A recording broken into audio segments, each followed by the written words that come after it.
الحمد لله رب العالمين الصلاة والسلام على خاتم النبيين وعلى آله وصحبه أجمعين أما بعد فأعوذ بالله من الشيطان الرجيم بسم الله الرحمن الرحيم قال الله تعالى في سورة المائدة ذلك أدنى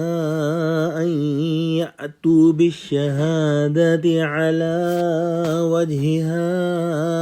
أو يخافوا أن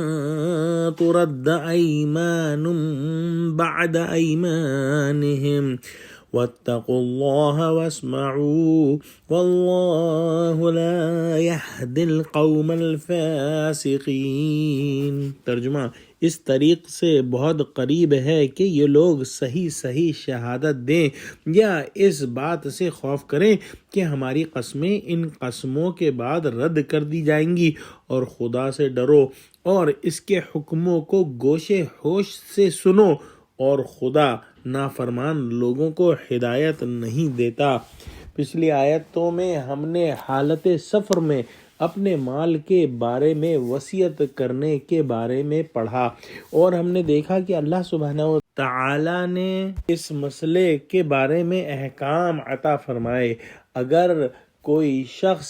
سفر میں ہو اور اس پر موت کی مصیبت واقع ہو تو اس کو حکم ہوا کہ اپنی ول یا اپنی وراثت کے بارے میں 2 گواہ کر لے، پھر اس کا طریقہ بھی تفصیل سے سمجھا دیا گیا۔ لہذا وارثوں کو شبہ پڑنے